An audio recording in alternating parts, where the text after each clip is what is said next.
네, 안녕하세요. 산림 강의하고 있는 권현준입니다. 자, 이번 시간 CBT 기출문제 한번 풀이를 시작해 보도록 하겠습니다. 자, 첫 번째 보시면 묘목의 식재 요령에 대한 설명 맞는 것을 골라라 라고 되어 있는데 1번에 보시면 교통이 불편한 곳일수록 묘목을 소식한다라고 되어 있습니다. 자, 교통이 불편할 경우 그만큼 운송비가 많이 들게 되겠죠. 그래서 효율이 떨어지기 때문에 이러한 경우는 오히려 밀식을 해서 여러 번 왔다 갔다 하는 것보다는 소식을 통해서 어느 정도 그 교통비라든지 이런 걸 완화하는 게 좋겠다. 자, 두 번째는 가지치기가 나왔습니다. 자, 설명을 옳은 것을 골라라 라고 되어 있는데 3번을 보시면 가지가 나무 줄기와 직각으로 붙어 있는 것에 가지치기는 절단면의 줄기를 평행하도록 하고, 이거는 어지간하면 침엽수 같은 경우에 가지치기의 의미라고 보시면 되겠고, 이때 줄기 껍질은 상처 개념과 같이 벗기는 일이 없도록 하는 게 좋겠습니다. 자, 옳은 것은 일단 3번인데요. 자, 우리가 통상적으로 보통 평행하게 절단한다는 개념은 침엽수에 보통 이런 형태를 많이 띠게 돼요. 그래서 화렵수 같은 경우 융기부가 있기 때문에 평행 절단이라는 개념이 사실은 좀 적용하기 어려워서 융기부에 보통 평행하게 절단하고, 줄기에 평행하게 절단 같은 경우에는 침엽수에 보통 해당하는 내용인데, 어쨌거나 3번의 내용이 이런 식으로 가지와 줄기가 직각으로 붙어 있을 경우에는 평행 절단을 하도록 한다는 거. 자, 그 다음에는 몰로의 항송림 사상을 주장했다. 다음에 해당하지 않는 것을 골라라. 자, 1번에 보시면 항송림은 동령순림이다 라고 되어 있는데, 항송림은 보통 일령림이라든지 혼연림으로 조성되어야 지속적인 산림 경영이 가능하기 때문에 동령순림 개념은 사실 적용이 어렵습니다. 자, 그 다음 중림작업법에 대한 설명, 틀린 것을 골라라. 3번에 보시면 상목으로서의 교림은 일반 용제로 생산할 수 없다라고 되어 있는데, 상목의 교림은 일반 용제를 생산으로 목적을 하고 있어요. 그래서 없다가 아니라 있다가 맞겠죠. 자, 그럼 요거 한 거 간단하게만 이제 정리 좀 하면요. 이 중림 작업의 가장 주요한 특징은 상목은 일반 용제, 하목은 연료제로서 보통 활용을 한다는 거예요.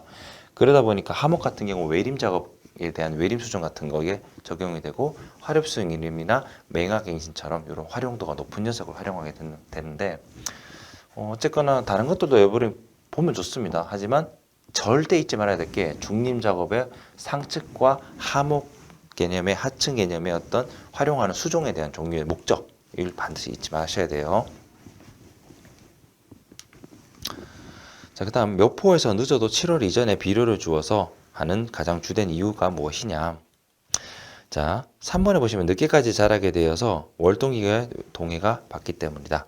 자, 늦게까지 만약에 비료를 주면 충분한 양분으로 인해서 성장이 진행되게 되고, 늦게까지 자란 만큼 추운 날씨에 동해가 발생할 수 있게 됩니다. 그리고 또 장마 같은 것도 무시 못하기 때문에 비료의 유실 등을 고려해 7월 이전에 이제 마무리해 주는 게 적합하다라고 할 수 있겠습니다.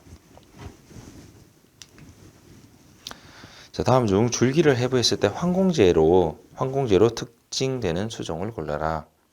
자, 황공제라는 건요, 한자어로 앞자가요, 고리 환자를 써요. 그래서 약간 고리 모양의 관공의 형태를 띠고 있는 걸 찾으라는 건데, 너무 여러분께서는 해부학적으로 상세하게 아실 필요는 없어요. 황공제의 종류로는 참나무류 같은 것들이 대표적이다라는 것 정도만 여러분이 하고 가시면 될 것 같아요.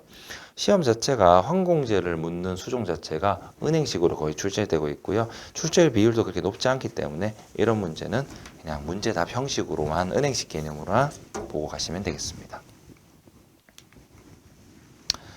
우리나라 산림에서 적용하는 지위지수를 올바르게 설명한 것은, 자, 정의 문제인데요. 4번에 보시면 수고로 결정하죠. 그러니까 특정 어떤 임령, 특정한 어떤 수령을 기준으로 했을 때 우세목의 평균 수고가 사실 정확한 표현인데, 뭐 수고로 결정한다는 표현도 사실 맞아요. 예, 그래서 답은 4번이 되겠습니다. 자, 그 다음 뿌리의 근류를 가지는 것만 나열된 것은, 자, 근류라고 되어 있는데, 근류는요, 그 식물의 뿌리에 형성되는 홍 모양 같은 거, 뭐 세균이라고 표현하기도 하는데, 이런 것들이 생육하면서 질소 과정 같은 걸 활성화시켜 주는데요. 대표적인 그 비료목 수종 같은 경우는 오리나무, 보리수나무, 소기나무 쪽에 있는 3번이 되겠습니다. 자, 그런데 이제 시험에서 비료목 해가지고 다양하게 묻는 경우도 있는데, 콩과 식물에 해당하는 거라든지 뭐 비료 목적 그 자작나무과 뭐 기타 이런 식으로 해서 또 분류로 묻는 경우도 있어요. 대표적으로 기출문제 보면 다음 중 비료목 중에서 콩과 식물에 해당하는 것은 이런 식으로 따로 또 묻는 경우도 있으니까 조금은 여러분이 분류해서 외워두시는 게 좋습니다.